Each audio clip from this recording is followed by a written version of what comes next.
Good morning বন্ধুরা। আজ হলো 29 অক্টোবর বুধবার।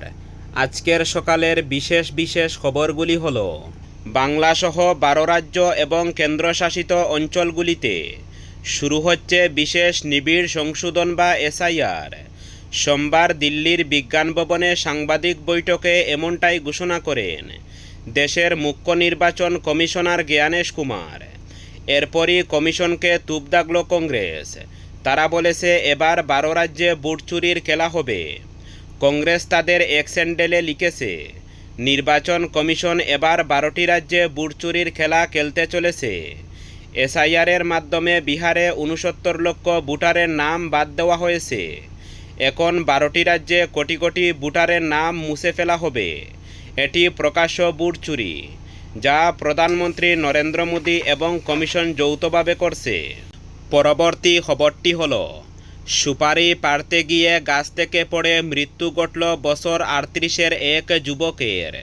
তার নাম সাধন দাস, বাবা মৃত দীনেশ দাস, বাড়ি পাতারকান্দির বালিপিপলায়। ঘটনা সম্পর্কে সুপারি ব্যবসায়ী ইমদাদুর রহমান জানান, মঙ্গলবার সকাল 9টা নাগাদ তার দুই কর্মী রাঙ্গামাটি এলাকার এক ব্যক্তির বাগান থেকে সুপারি পাড়ছিলেন। তখন হতভাগ্য সাধন এক গাছ থেকে অন্য গাছে লাফ দিয়ে যেতে পা পিছলে মাটিতে পড়ে গুরুতর আহত হন।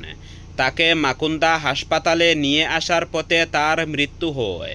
এ কাণ্ডে বাজারিছড়া পুলিশ তদন্তে নেমে মরদেহ নিজেদের হেফাজতে নিয়ে ময়নাতদন্তের জন্য শ্রীভূমি অসামরিক হাসপাতালে প্রেরণ করে। এদিন বিকেলে মরদেহ ময়নাতদন্ত শেষে স্থানীয় পুলিশের পক্ষে পরিবারের হাতে সমঝে দেওয়া হয়। পরবর্তী খবরটি হলো, যদি আধার কার্ডের তথ্য আপডেট না করে থাকেন তাহলে তাড়াতাড়ি করুন, কারণ 1 নভেম্বর থেকে আধার আপডেট করার জন্য আরও বেশি টাকা লাগবে। সম্প্রতি আধার আপডেটের জন্য ফি সংশোধন করেছে unique identification authority of India, যেখানে বেশ কয়েকটি গুরুত্বপূর্ণ নিয়মও কার্যকর হচ্ছে। আগামী 31 অক্টোবরের মধ্যে আধার আপডেটের প্রয়োজনীয়তাগুলি সম্পন্ন করুন, না হলে 1 নভেম্বর থেকে আপডেটের জন্য অতিরিক্ত টাকা দিতে হবে। ইউআইডিএআই 2026 সালের জুন পর্যন্ত অনলাইন ডকুমেন্ট আপডেট বিনামূল্যে করেছে। তবে যদি আপডেটের জন্য আধার পরিষেবা কেন্দ্রে যান তাহলে এখন একটি ফি দিতে হবে। আপনার আধার কার্ডের তথ্য যেমন নাম, ঠিকানা, জন্ম তারিখ বা মোবাইল নম্বর আপডেট করার জন্য 75 টাকা খরচ হবে। আঙুলের ছাপ, চোখের স্ক্যানিং বা ছবির জন্য আপনাকে 125 টাকা দিতে হবে। ইউআইডিএআই আরও স্পষ্ট করে বলেছে, প্যান কার্ডকে আধারের সঙ্গে লিঙ্ক করা বাধ্যতামূলক। যারা 31 ডিসেম্বর 2025-এর মধ্যে তা করতে ব্যর্থ হবেন তাদের 1 জানুয়ারি 2026 সাল থেকে তাদের প্যান কার্ড নিষ্ক্রিয় করা হবে। এর অর্থ হলো সেই প্যান কার্ড ব্যবহার করে কোনো আর্থিক লেনদেন বা কর সম্পর্কিত লেনদেন সম্ভব হবে না। পরবর্তী খবরটি হলো, নির্বাচনী ইশতেহারে একের পর এক চমক মহাগঠবন্ধনের। তেজস্বী যাদবের নেতৃত্বে বিহার কা তেজস্বী প্রাণ নামে প্রকাশিত এই ইশতেহারে প্রতিটি পরিবারের একজন সদস্যকে 20 দিনের মধ্যে সরকারি চাকরি দেওয়ার প্রতিশ্রুতি দেওয়া হয়েছে। সেই সঙ্গে মহিলাদের মাসে 2500 টাকা করে ভাতা এবং প্রত্যেক বাড়িতে বিনামূল্যে 200 ইউনিট করে বিদ্যুৎ প্রদানের কথা দিয়েছে মহাগঠবন্ধন। এটি ছিল 25 দফা ইশতেহারের প্রথম এবং মুখ্য প্রতিশ্রুতি। ইশতেহারে আরও বলা হয়েছে, জীবিকা দিদিদের স্থায়ী সরকারি কর্মীর মর্যাদা দেওয়া হবে, চুক্তিভিত্তিক ও আউটসোর্স কর্মীদের স্থায়ী করা এবং পুরনো পেনশন প্রকল্প পুনরায় চালু করার কথাও উল্লেখ রয়েছে।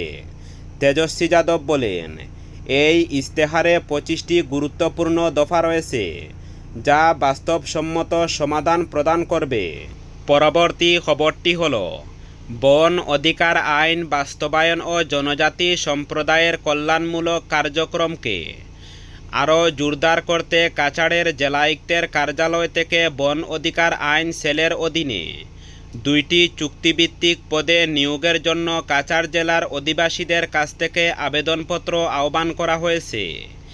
এই নিয়োগ বিজ্ঞপ্তি প্রকাশিত হয়েছে অসম সরকারের জনজাতি বিষয়ক সমতল বিভাগের সচিবের কাছ থেকে প্রাপ্ত চিঠির অনুসরণে।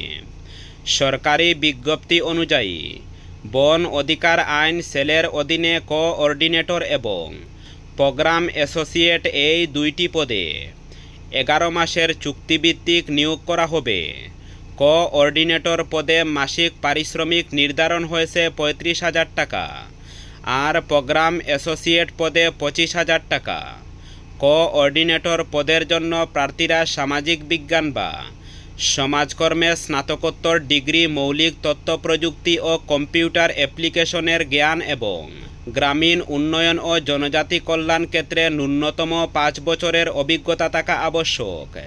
অন্যদিকে প্রোগ্রাম অ্যাসোসিয়েট পদের জন্য প্রার্থীরা পরিসংখ্যান, গণিত, অর্থনীতি বা সামাজিক বিজ্ঞানে স্নাতক ডিগ্রি সহ তথ্য প্রযুক্তি বা কম্পিউটার অ্যাপ্লিকেশনে ডিপ্লোমা এবং বৃহৎ পরিসরে তথ্য প্রক্রিয়াকরণ ও ব্যবস্থাপনায় ন্যূনতম 2 বছরের অভিজ্ঞতা থাকা আবশ্যক। উভয় পদের জন্য সর্বোচ্চ বয়সসীমা 35 বছর 1 জানুয়ারি 2025 অনুযায়ী নির্ধারণ হয়েছে। বন অধিকার আইন সেলের অধীনে নিয়োজিত সব কর্মীকে সম্পূর্ণরূপে চুক্তিভিত্তিক ভিত্তিতে নিয়োগ করা হবে এবং নির্বাচিত প্রার্থীদের নিয়োগ কর্তৃপক্ষের নিকট একটি অঙ্গীকারনামা দাখিল করতে হবে। উপায়ুক্ত প্রয়োজনে সাক্ষাৎকার স্থগিত বা বাতিল করতে পারেন। এর জন্য কোনো কারণ দর্শানোর প্রয়োজন হবে না। আগ্রহী ও যোগ্য প্রার্থীদের আবেদনপত্র অসম গেজেট পার্ট 9-এ প্রকাশিত স্ট্যান্ডার্ড ফর্মে পূরণ করে প্রয়োজনীয় শিক্ষাগত যোগ্যতা, অভিজ্ঞতা, স্থায়ী ঠিকানা প্রমাণপত্র ও বয়স সংক্রান্ত স্বস্বাক্ষরিত নথি সংযুক্ত করে কাছাড়ের জেলায়ুক্তের কার্যালয়ের পার্সোনাল শাখা নিচতলায় 15 নভেম্বর বিকেল 5টা পর্যন্ত জমা দিতে হবে। প্রতিটি পদের জন্য আলাদা আবেদনপত্র জমা দিতে হবে।